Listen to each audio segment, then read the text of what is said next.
Gibbo presents. It's Gibbo, and right now I'm joined by the balancer and the war chef. It is international reggae dancehall artist I-Octane and New York-based soundman King Fargo. Guys, how are you doing? Fargo. I'm good enough, my general.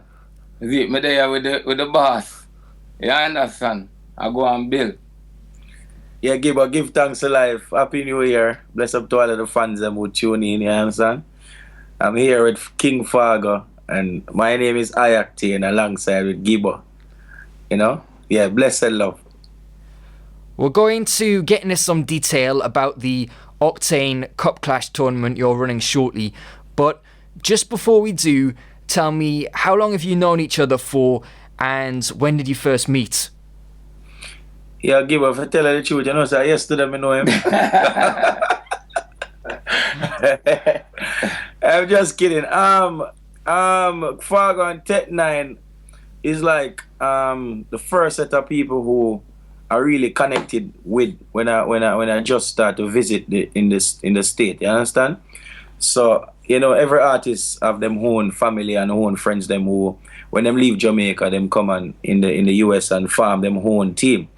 But this is more like music. The first time I meet them is like more than, you know, just music itself, and from an artist to a producer or a soundman, it quickly developed into a family relationship. You understand? So every time I visit New York, them always are part of the I-Octane team. You know, we always travel, we always go to show them together, and gradually it grew over the years. So it's been like 5 or 6 years now. You know, them the first snowstorm, the first time I witnessed snow, when I leave Tech9, yeah. The first time I come to America to do the I-Octane tour, snowstorm catch me out at the door at Tech9. Tech9 just lock him door and lock me out. Yeah, but to be honest, still, it's just like a family thing, and from there, so the relationship grew, and, you know, we're still friends now in 2015, and, you know what I mean, we're looking forward to that type of relationship getting better. And Octane, have you always been a Sound Clash fan from when you were young? Well, always, I'm in tune with music, you know. Anything I have to contribute to music, I always love it. From ever since.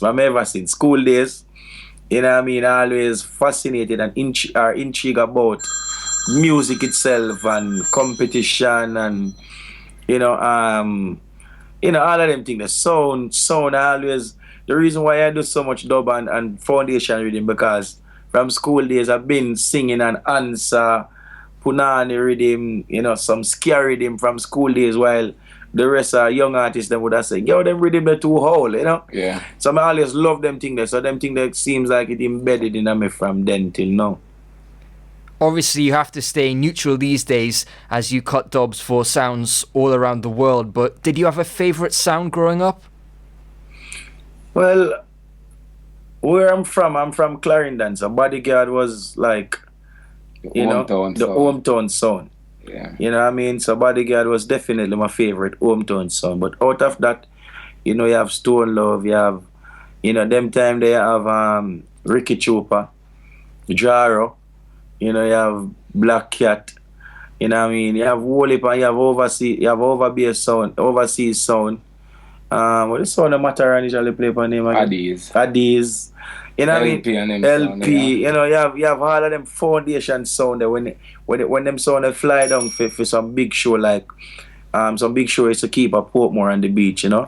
It's just fully loaded on them type of show there, then you know, so everybody want to be, you know, so Jamaica always have this big NIR thing like fully loaded, where them invite sounds from all over the globe.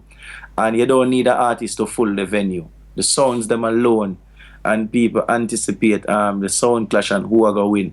So the vibration is great, you know. But you know, through time and time, you know, people knowledge evolve through time, so people change. So that kind of boiled down in terms of putting that sound thing together, you know, just without an artist and have the same vibration there. Obviously, you've got a very busy schedule these days, touring the world. Do you manage to keep an eye on things happening in the clash scene? Well, always, if I'm not there, then you don't know Fargo right here or Tech9, them will keep me abreast. You know what I mean? And as what me say, different from Bounty Kill and other artists who foundation artists, I-Octane is one of the new youth them will voice the most dubs. You know, every song. All when them splice it is I-Octane. I am one of the most spliced artists also. So people want, requesting dub from all over the globe. So we appreciate that itself. So even if I'm not at the clash, maybe we have shows somewhere in the world, we get information about it. So we stay abreast, keep us abreast. So the Octane Cup Clash Tournament, it's a weekly competition taking place in New York every Friday this month. Fargo, I believe you are the man responsible for coming up with this idea. Tell me how and when you came up with it, and why as a sound man you felt a tournament like this was necessary. Well, Gibbo, because my sound really come out of a tournament, I used to be in a tournament also as a young sound. So, I feel like now my thing grow, and me can give back the youth them a platform for them sound grow now. You understand what I say? So that's why I say, you know what? I tell Tech9, say, I'm not going to do a tournament, but I want a twist to it, because everybody at the tournament, I don't want our thing regular. So I say, you know what? I'm going to call I-Octane and ask him to sponsor that tournament, and call it the Octane Cup. Me know him never that say no, because anything we do, him always support it 100%. You understand? So, I just say, alright, book from Octane say, yeah, I just say Tech9 a mad thing, and the world a shell right now, swear. And how did you decide the matchups for each week? Because a lot of sound link with, so we try to make it be like even, like it's 3 sound each week. So we try and make it be like an even matchup for each week that's interesting for each week, you understand? So as some try, me and Tech9, we sit down and we sketch it out and we say, alright, that's sound there, that's sound there, and that's sound there. And so we work it out. So did you pick the sounds, or did you put out an open invitation to see who would respond?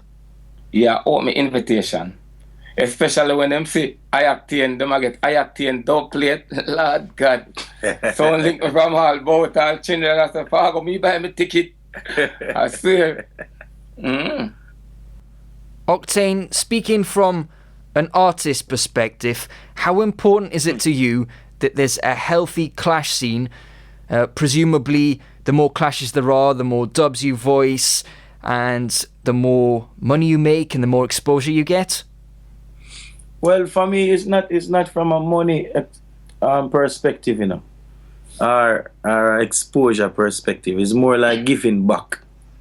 You understand? At the end of the day, from your giving back, end of the day, you still get exposure from it. But this is a different exposure. This is like a positive exposure.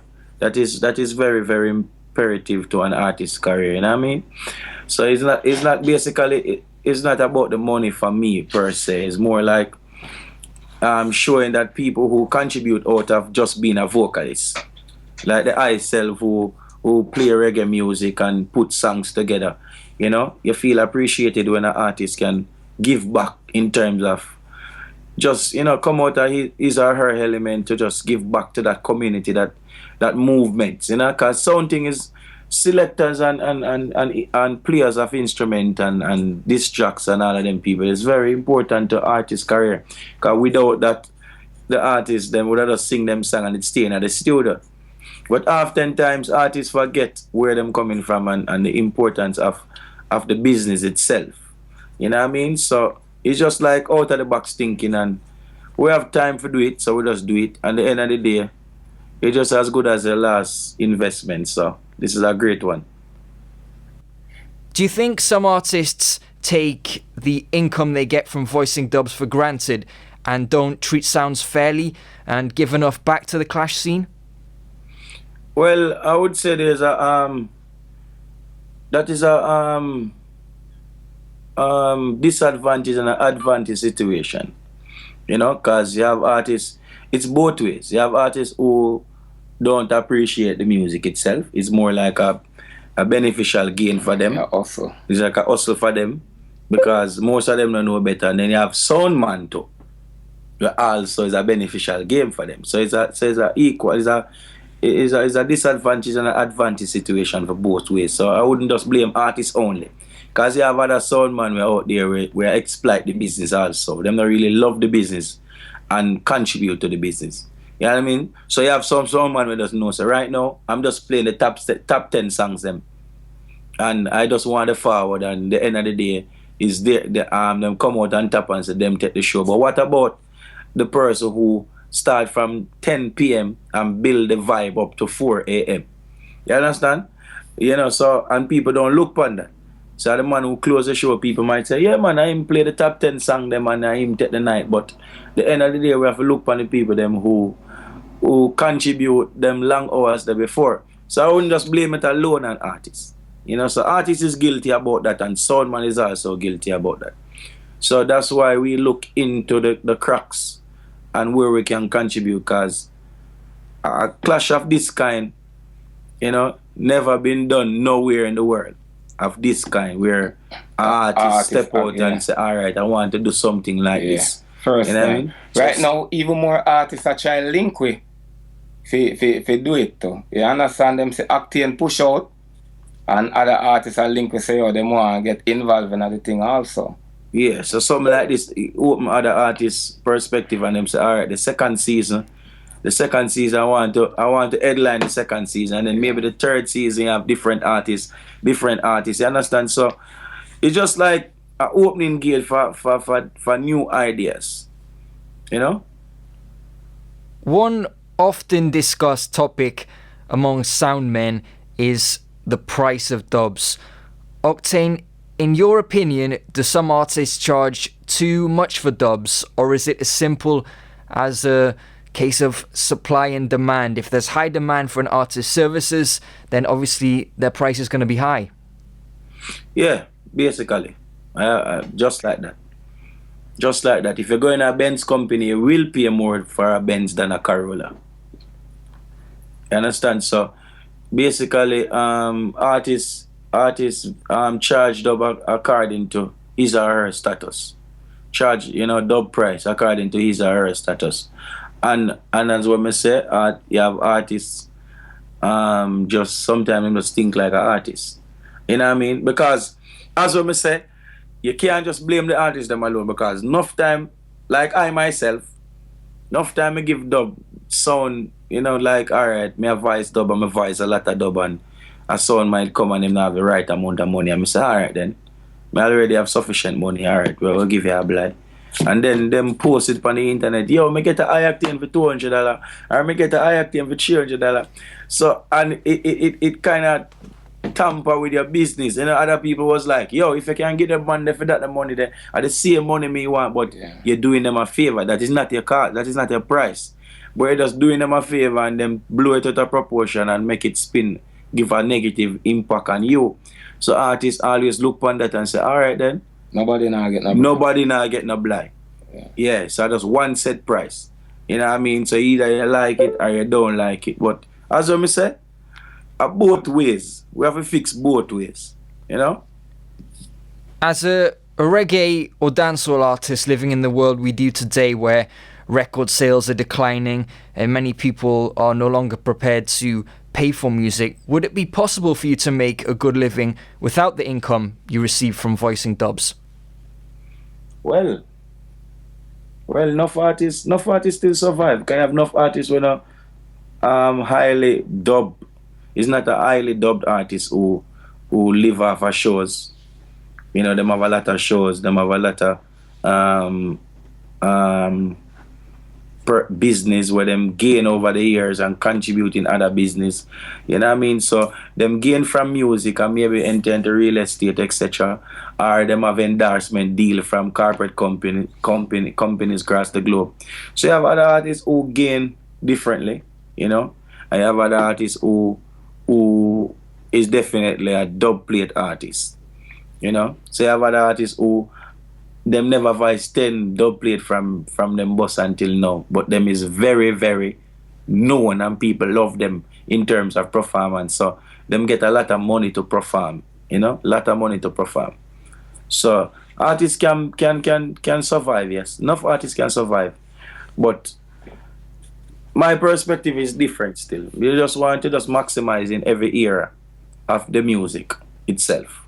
That is just my opinion of it. Fargo, in which ways does a tournament like this benefit all of the sounds involved? Big promotion. Number one, we have a big up I-Octane team in Jamaica, because this week it come out, as I tell you earlier, the Star put it out, press release and all of that, so them get big promotion. Gleaner. You understand? The Gleaner. Observer. You understand? Them I get big promotion, so people I get to know them sound worldwide. You understand? You get the platform. You must know, say, all right, you must just do good, and then other promoters will see you and book you. You understand? We give everybody a chance, so them just know, so them just do good. And more specifically, what about the winners? What doors will a victory in this tournament open for them? Bigger clash. You understand? A matter of fact, the winner probably clash against Tech 9 1-on-1. You understand? So that's why I tell you, bigger clash. Give it will open a lot of doors, because basically what Fargo is saying that we're giving it international press. It's an international press exposure is on it. It's not just locally alone. It's a worldwide thing. So we're going out on it on the internet. We're doing an interview like this where the whole world are going to know about it. Local paper, overseas paper, and Instagram page, etc. All of them things. They said, my lot of doors for upcoming selectors, known selectors, etc. And then what it also do is to get I get familiarized more with the sounds them more. The end of the thing, them get a trophy, them get dubs. Me as a youth, and the winning day, me might just they might get 7, we get 3 or 4 songs, we might just give them 5, 6. It just depends on the vibe. Plus on the final we inviting, we put in a budget to inviting entertainment report and on stage. And on stage and entertainment report is global. You know what I mean? And we're gonna invite them at the final, so them getting international exposure from these person, and then them all come at the final, record the show it back on their program, etc. So when whosoever win the clash, are gonna be a start to the second power. Because we're telling the son I get 2 Octane, the winner get 2 Octane. Yeah, the man son probably get 4 or 5. Depends on how no go on to, you see. Yeah. Mad. So, do you have a date set for the final? Will it be the next Friday after the last heat, or is that still to be determined? No, because, we want the last winner to get a time to prepare. So it would be the 27th of February. Date for everybody's diaries there. And Fargo, you mentioned there's other artists been reaching out, wanting to get involved. So I assume you want to run this tournament on a regular basis? Yeah, actually I want it like 3 to 4 times for the year. Probably like 3 times for the year, or, But like next year we'll have to bring back Octane again, because remember him are the original. Yeah, so every year we start it off with Octane. Octane will start off every year. Yeah, and then now we might have a next artist, yeah, and then a next artist, and then the following year Octane with again. 2 or 3 new artists. Yeah. And then you understand? So it expand. Yes, Gibbo, more and big up 2 songs we are going to take the place by storm too. A song named Call Me Over and what name? Wine and Ride. Yeah man, look out for them 2 new songs. Them 2 new songs there, mad thing. So brand new, it's on the internet right now. Call Me Over. Video just premiere in Vibe magazine, so it's a big something that. So look out for that, and look out for Ride and Wine. Shani, so Call Me Over. You don't know Angie Blackstad. We have a lot of new songs then. We have Rich by Javid. So look out for them songs then. We're still promoting the My Journey album. Yeah, man. Guys, thanks a lot. Alright, give a blessed love. Gibbo.